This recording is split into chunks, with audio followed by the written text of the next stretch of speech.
Selamat malam jemaat yang terkasih. Kembali kita bertemu dalam ibadah keluarga. Dan sekarang kita boleh bersyukur karena atas penyertaan kasih Tuhan kita boleh duduk bersama dengan orang-orang yang kita kasihi, keluarga kita tercinta. Sebentar kita akan membaca dan merenungkan firman Tuhan. Tetapi sebelum itu mari kita berdoa memohon bimbingan Roh Kudus. Kita bersatu dalam doa. Tuhan Yesus, kami semua bersyukur atas penyertaan Tuhan di sepanjang hidup kami hari ini. Sebentar ya Tuhan, kami akan membaca dan merenungkan firman-Mu.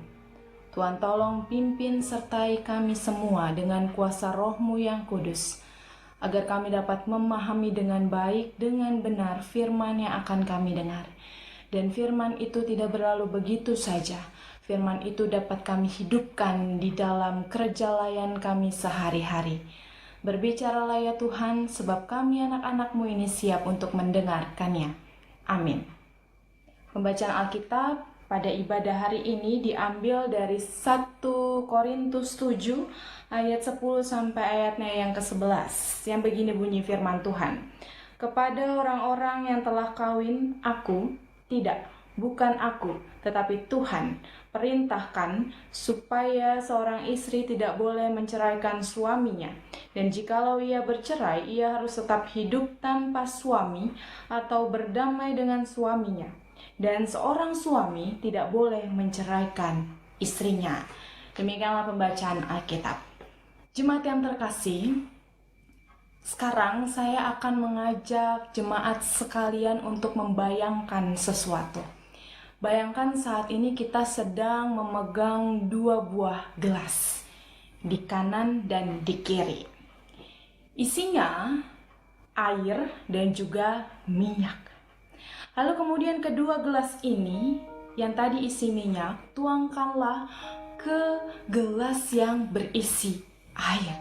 Dituangkan. Apa yang terjadi? Pasti yang terjadi adalah minyak tersebut tidak akan bersatu dengan air.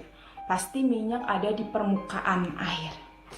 Lalu kemudian bagaimana caranya supaya 2 minyak dan air ini bisa menyatu, bisa disatukan? Ambil sabun, deterjen ataupun apapun itu, masukkan ke dalam gelas tadi. Lalu ibu bapak aduk, apa yang terjadi? Pasti minyak dan air itu akan bersatu. Tidak ada lagi minyak, tidak ada lagi air. Warnanya pasti keruh. Jadinya satu warna, tidak lagi 2 warna. Nah, jemaat Tuhan yang terkasih, air dan juga minyak itu kalau kita campurkan, itu akan menjadi satu kesatuan dengan karakter yang berbeda. Sama seperti kehidupan suami dan juga istri. Masing-masing pribadi memiliki karakter yang berbeda-beda. Memiliki keunikannya masing-masing. Ada yang keras, ada yang lembut, beragam. Namun dari perbedaan itu ternyata bisa disatukan. Disatukan oleh Sang Pendamai, yaitu Sang Sumber Cinta, yaitu Tuhan Yesus Kristus yang berperan sebagai sabun tadi kalau diibaratkan dari eksperimen awal. Jadi logikanya kalau ada kasih di dalam hubungan manusia, pasti tidak akan bisa dipisahkan. Pasti akan disatukan, tidak akan terpisah. Itu berarti ketika ada perceraian di dalam hubungan suami dan juga istri, kita dapat mengatakan bahwa di dalamnya sudah tidak ada lagi kasih yang menyatukan. Kalau tidak ada lagi kasih, maka apapun yang diperbuat oleh seseorang rasanya salah terus. Melakukan ini salah, melakukan itu salah. Sehingga apapun yang diperbuat salah, serba salah, dan kedamaian tidak akan pernah dirasakan. Banyak perceraian di luar sana terjadi karena perselingkuhan. Banyak perceraian di luar sana terjadi karena kekerasan. Banyak juga terjadi karena kesalahpahaman atau bahkan karena komunikasi yang tidak baik antara kedua belah pihak. Banyak sekali faktor-faktornya. Namun terlepas dari itu semua, jemaat yang terkasih, firman Tuhan hari ini mau mengingatkan kita kembali para suami dan juga istri untuk terus memelihara kasih di dalam kehidupan keluarga, agar yang namanya perceraian yang tidak Allah inginkan itu tidak pernah terjadi. Karena seperti yang Allah katakan kepada kita, Allah tidak pernah memperkenankan yang namanya perceraian. Ayat 10, kita lihat bersama. Di sana jelas sekali dikatakan, kepada orang-orang yang telah kawin, aku. Tidak, bukan aku. Tetapi Tuhan perintahkan supaya seorang istri tidak boleh menceraikan suaminya. Kemudian di ayat yang ke-11, di kalimat terakhir, di sana dikatakan, dan seorang suami tidak boleh menceraikan istrinya. Ayat ini, jemaat yang terkasih, bukan sebuah anjuran, boleh atau tidak boleh, tetapi sebuah perintah yang harus dilakukan oleh para pengikut Kristus. Perkataan ini dilontarkan oleh Paulus untuk mengingatkan jemaat yang pada saat itu di Korintus, karena keadaannya, konteksnya pada saat itu ada beragam ajaran-ajaran sesat yang menggoyahkan iman umat. Ajaran-ajaran itu mengatakan bahwa mereka yang melakukan kawin campur itu tidak akan diselamatkan. Sehingga banyak orang yang menjadi takut, banyak umat, banyak jemaat yang menjadi takut dan ingin bercerai dengan istri ataupun suami mereka. Hidup mereka menjadi tidak damai karena ketakutan tersebut. Itulah sebabnya Paulus mengingatkan kembali ajaran Tuhan Yesus tentang perceraian. Ajaran Tuhan Yesus tentang perceraian itu ada di Matius 19 ayat 6 yang kita semua ketahui dan sering sekali kita dengar, yang berkata demikian. Demikian mereka bukan lagi dua, melainkan satu, karena apa yang telah dipersatukan Allah tidak boleh diceraikan manusia. Bagaimanapun keadaannya, seperti apapun situasinya, dengan tegas firman Tuhan katakan, perceraian tidak diperkenankan. Allah tidak berkenan atasnya. Lalu apa yang harus dilakukan? Kalau ternyata di dalam kehidupan rumah tangga ada kekerasan, di dalam kehidupan rumah tangga ada perselingkuhan, dan lain sebagainya. Jawabannya ada di ayat 11, yaitu harus berdamai dengan suaminya, begitu juga dengan suami. Ia harus berdamai dengan istrinya. Seperti layaknya di ilustrasi awal tadi, jemaat. Ada air, ada minyak. Yang tadinya dua, kemudian menjadi satu, karena ada sang pendamai itu sendiri.